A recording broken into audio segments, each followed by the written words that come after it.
Olá, tudo bom?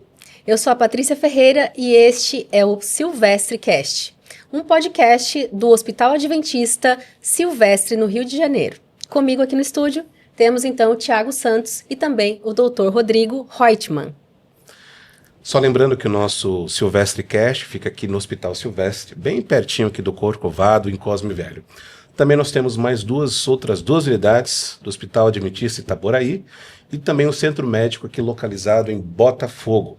Se você quiser realizar uma consulta conosco, basta ligar aqui para o telefone que aparece no seu vídeo para que você agende um exame e também uma visita aqui no nosso hospital.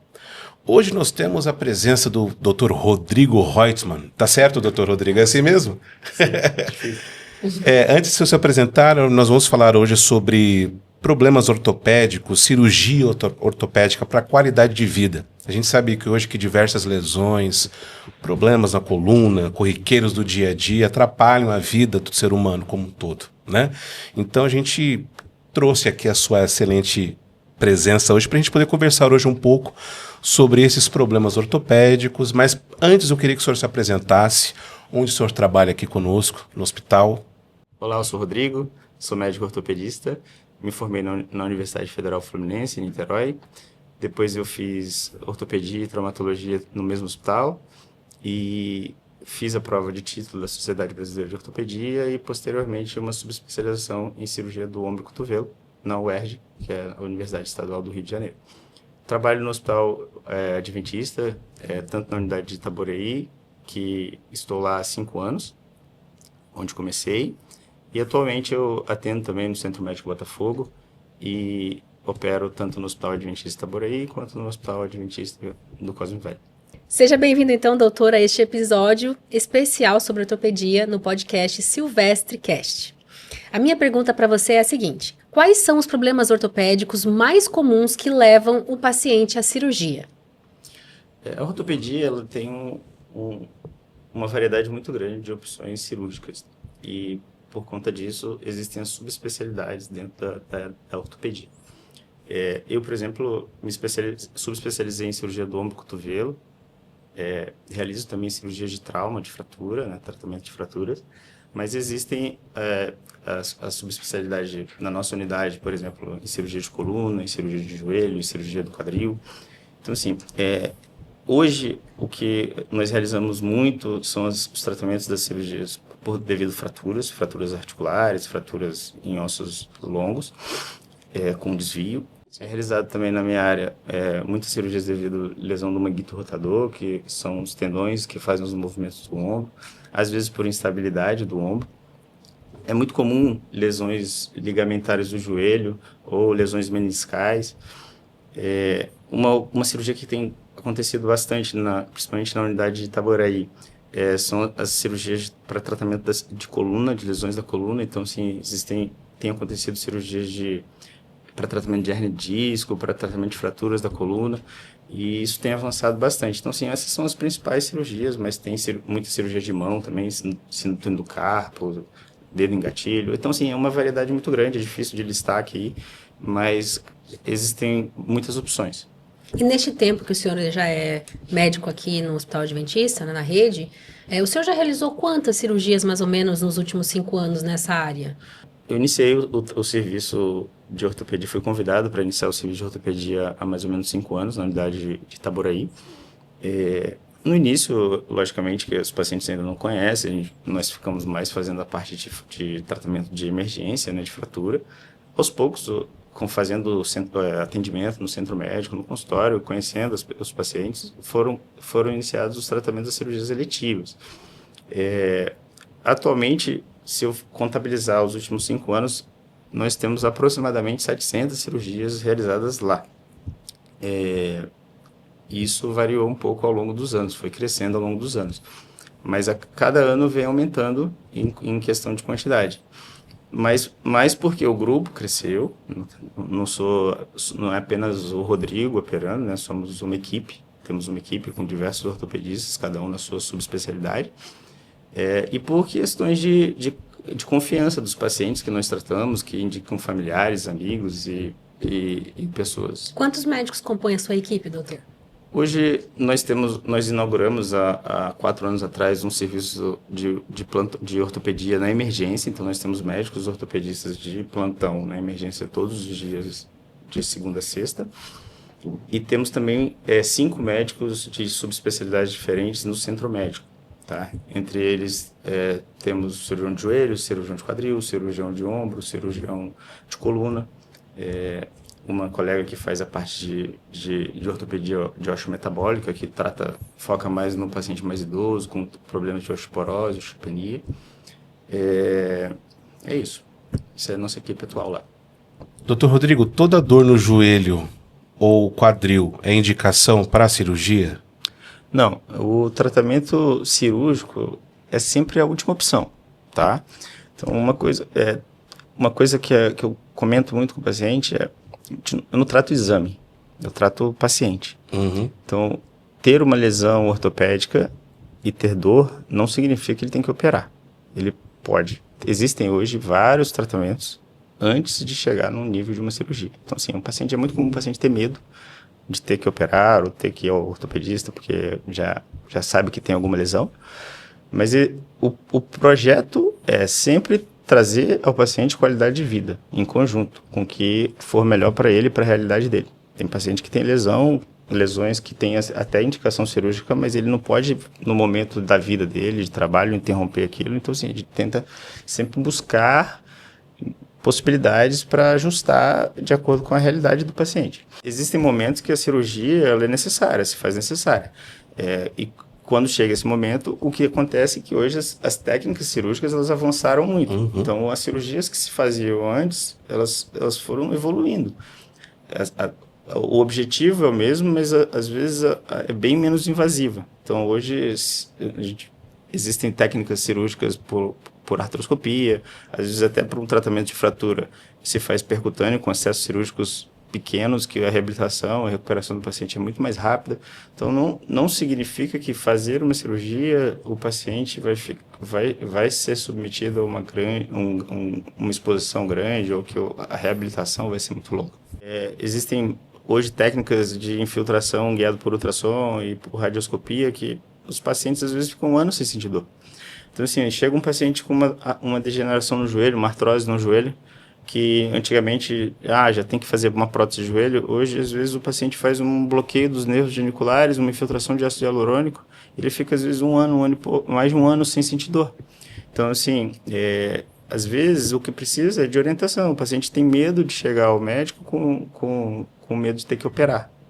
Mas existem tratamentos antes de uma cirurgia. A medicina continua evoluindo, né? Existe o tratamento medicamentoso, existe o tratamento conjunto com a equipe de fisioterapia, existem as técnicas intervencionistas antes de uma cirurgia.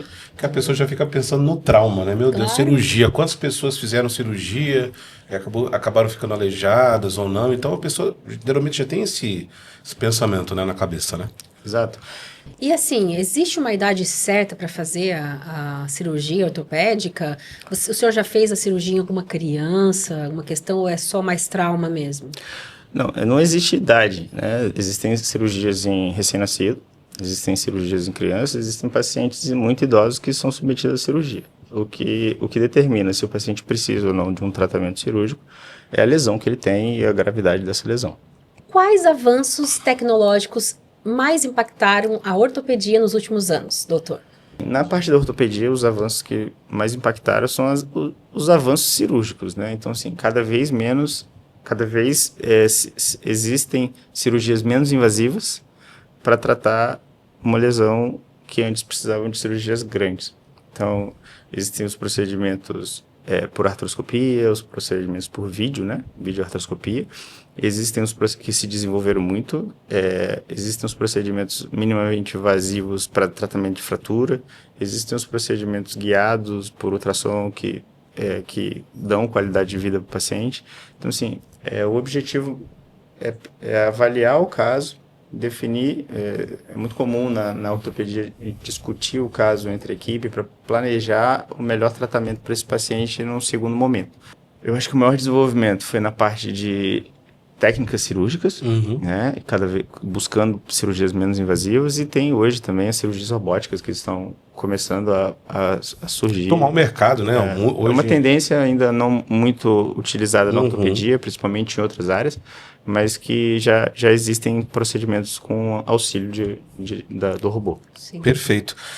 Cirurgia ortopédica, a pessoa, quando realiza cirurgia ortopédica, significa que ela pode ficar muito tempo sem andar? O senhor falou agora dos avanços tecnológicos. Existe essa possibilidade de ficar muito tempo? Como é que a pessoa pode pensar hoje nisso? Isso depende muito da lesão, tá? Hoje, a tendência é cada vez o paciente ter uma reabilitação mais precoce. E às vezes as famílias e os pacientes se surpreendem. É muito comum, por exemplo, um paciente chegar com uma fratura no quadril, no fêmur, fazer uma cirurgia com uma haste percutânea, com um acesso cirúrgico muito pequeno no quadril e um no meio da coxa, e no outro dia botar Já o paciente pode. em pé, e ele, não, eu operei ontem. Então, assim, isso impressiona um pouco até, é bem legal. Ou um paciente que faz uma prótese de quadril, uma prótese de joelho, e no dia seguinte ele está andando com auxílio de um andador, de uma equipe, mas cada vez os pacientes eles tendem a reabilitar mais rápido. Existem casos que o procedimento é muito grande e precisa, sim, de uma reabilitação mais lenta, mas a tendência não é essa. Perfeito. E é verdade que a prótese de joelho e de quadril ela tem que ser trocada? Existe a necessidade de substituição, de revisão das próteses. Porém, cada vez esse tempo ele é mais longo. O paciente, há anos atrás, precisava fazer uma artroplastia, a prótese durava 5 anos, 6 anos. Hoje nós estamos falando de próteses que duram 20, 25 anos. E a substituição articular ela foi desenvolvida para tratar principalmente o idoso. Então, quanto mais avançada a idade do paciente, menor tende a ser a demanda sobre essa prótese. É diferente eu colocar uma prótese no jovem, que é uma peça mecânica. Então, assim, o desgaste que um paciente idoso ele vai gerar numa prótese é muito menor do que um paciente jovem. E a indicação principal de uma substituição articular é no paciente idoso com seus critérios. Então, a tendência é cada vez menos precisar de substituir uma prótese. Existem os materiais de substituição de prótese, né, que são as próteses de revisão, mas cada vez precisa menos disso. Doutor Rodrigo, a obesidade, ela atrapalha em diversos tipos de doenças na vida como um todo do ser humano, né? Na cirurgia ortopédica, ela também acaba influenciando para o tratamento? Influencia sim, tá? Tanto na parte do tratamento cirúrgico em si, que é mais difícil você tratar um paciente com obesidade mórbida ou muito obeso. É mais fácil você operar um paciente mais magro.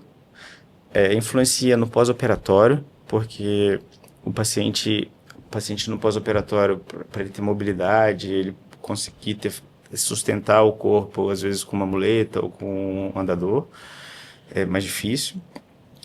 E você sobrecarrega mais esses materiais de síntese, né? Então, assim, se você for falar sobre obesidade num pós-operatório de um paciente de uma prótese de joelho ou de quadril, é um paciente que gera também um desgaste maior nesses componentes e tende a ter uma substituição articular talvez mais precoce do que um paciente idoso muito magrinho.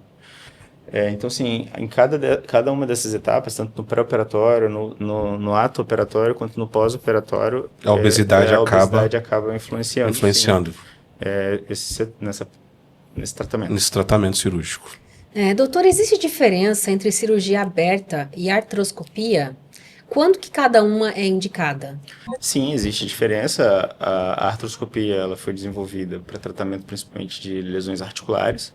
É uma técnica menos invasiva, então é um avanço, né, nas cirurgias ortopédicas. E ela fica reservada mais para tratamento de lesões intraarticulares no joelho, no ombro, no quadril, que também está sendo feito. E agora o que tem acontecido muito é um avanço na cirurgia por vídeo, né? Porque é endoscópica, né? Mas é por vídeo também na coluna. Então, a cirurgia de coluna que antigamente precisava de um acesso cirúrgico grande, uma reabilitação complicada, os pacientes tinham muito medo. Agora, existem pacientes sendo tratados por técnica de vídeo e às vezes tendo alta no mesmo dia, no dia seguinte. Isso é fantástico, né? Melhora a clínica. Então, isso é um avanço muito grande. As cirurgias abertas, elas têm ficado mais direcionadas para os tratamentos de lesões mais complexas, às vezes por fraturas, e mesmo assim, cada vez os acessos cirúrgicos tendem a ser menores devido ao desenvolvimento dos materiais cirúrgicos, né, da tecnologia que tem sido investida nisso. Tá bom? Como que funciona o processo de reabilitação após a cirurgia ortopédica?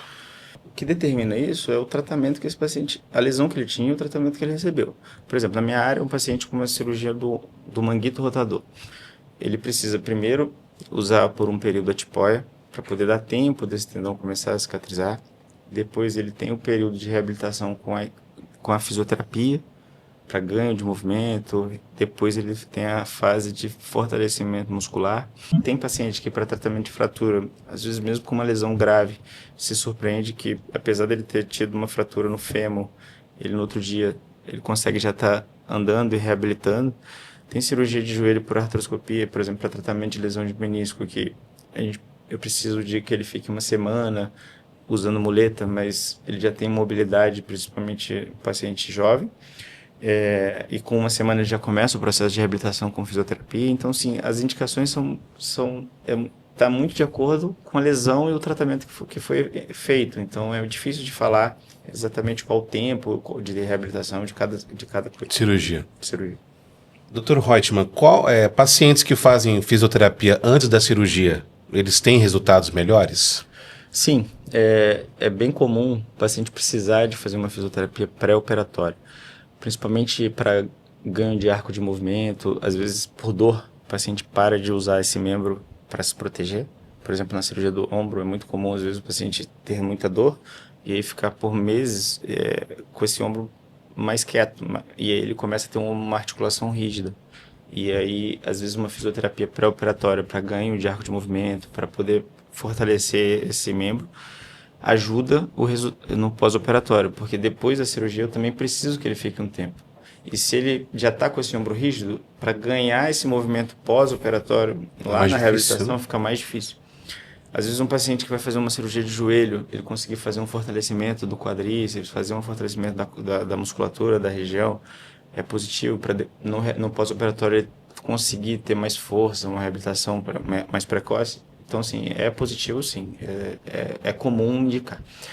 E é muito comum também, antes de pensar em um tratamento cirúrgico, o ortopedista ele indicar o paciente fazer uma fisioterapia, até para ver qual o nível dessa lesão e o que eu consigo já melhorar sem cirurgia. Será que esse paciente precisa já de uma cirurgia? Então, até que ponto essa dor é dessa lesão? Então, é muito comum um paciente, às vezes o paciente não gosta, mas é muito comum um paciente, às vezes, com uma lesão, ter que fazer algumas sessões, fazer 20, 30 sessões de fisioterapia para definir se realmente a cirurgia é o momento dele fazer a cirurgia. E se é necessária, né? Que às vezes já melhora só com a fisioterapia. Ajuda, muitas vezes ajuda. E aí que entram os procedimentos intervencionistas menos agressivos. Sim. Porque às vezes o paciente faz uma fisioterapia, já melhora uma parte da dor. E aí consegue fazer um procedimento não cirúrgico de infiltração ou de bloqueio de nervo, e ele fica por meses ou por anos, às vezes, sem dor. Então é uma tentativa. É sempre importante tentar coisas menos agressivas. Então, eu busco sempre, uma conversa sempre comum com o paciente começar do mais simples até a última opção. E a cirurgia é sempre a última opção.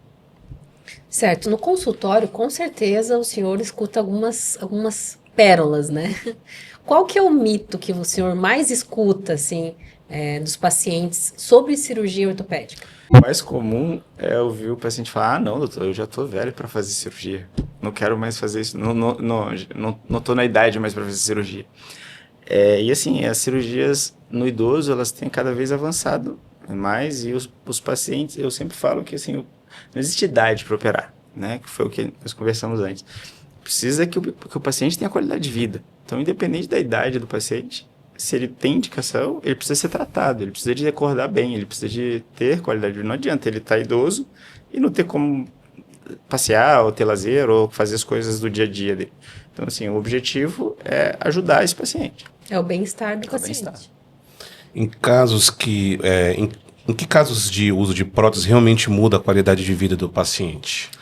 Assim, fazer uma prótese num paciente tem indicações muito específicas. A gente sempre analisa bastante o perfil desse paciente, se ele tem necessidade dessa cirurgia no momento. A principal indicação do tratamento por artroplastia é a dor. Tratamento de dor. Então, assim, e dor intratável. Uma dor que não melhora com as outras possibilidades. Por exemplo, já tentamos fazer fisioterapia, já tentamos fazer infiltração e esse paciente continua com uma dor no ombro, no joelho, devido ao desgaste articular. E aí, os resultados, eles são impressionantes. Assim, eu tenho acompanhado os pacientes pós-operatórios que fazem as artroplastias e assim, não é uma cirurgia que ele melhora de imediato. Precisa da reabilitação, como nós falamos, né? Precisa de alguns meses para ele se sentir melhor, mas os resultados em 4, 5 meses são muito bons, Eu tenho um exemplo disso da minha mãe. Minha mãe, ela tinha uma dor absurda no joelho, não tinha mais qualidade de vida, não conseguia mais fazer as coisas do dia a dia, não conseguia sair para passear, não queria, que estava com dor, acordava com dor, dormia com dor. Ela foi submetida a um procedimento de artroplastia de joelho, e a qualidade de vida que ela tem hoje é incomparável com o que ela tinha há 10 anos atrás, que foi quando ela fez essa cirurgia, não era nem ortopedista ainda. Então, assim, o resultado impressiona. Assim, é positivo, muito positivo. Quando indicado da forma correta. Uhum. A gente está chegando na reta final do nosso podcast. E qual é a mensagem final que o senhor deixaria para quem sofre com dores crônicas, né? Aquela dor que não vai embora, mas tem medo de procurar um ortopedista? Eu acho que a primeira parte, o mais importante é buscar uma equipe, um ortopedista que ela tenha confiança, né? E lembrar que ter um problema e ir a um médico não significa que ela vai ter que fazer um procedimento intervencionista. O objetivo é tentar entender o problema, melhorar e dar qualidade de vida para esse paciente. Pode ser que o tratamento seja uma orientação. Às vezes é comum perceber pacientes com dores que o que ele precisava era ajustar um calçado. Então, assim, eu acho que o primeiro ponto é busque ajuda. Busque ajuda de um profissional que você confia ou que alguém te indicou. E esse foi mais um Silvestre Cast, nosso podcast. Agradecemos muito, Dr. Rodrigo, a sua participação aqui conosco, Dr. Rodrigo Reutemann. Quem quiser ser consultado por ele pode, através do telefone, que ele atende também no Hospital Adventista Itaboraí, e também, relembrando, no Centro Médico de Botafogo. Patrícia, mais uma vez, obrigado também aqui pela sua companhia, me ajudando aqui, né? Com certeza, em outros episódios, nós estaremos sempre juntos aqui e eu aguardo você no próximo programa. Um grande abraço e até breve.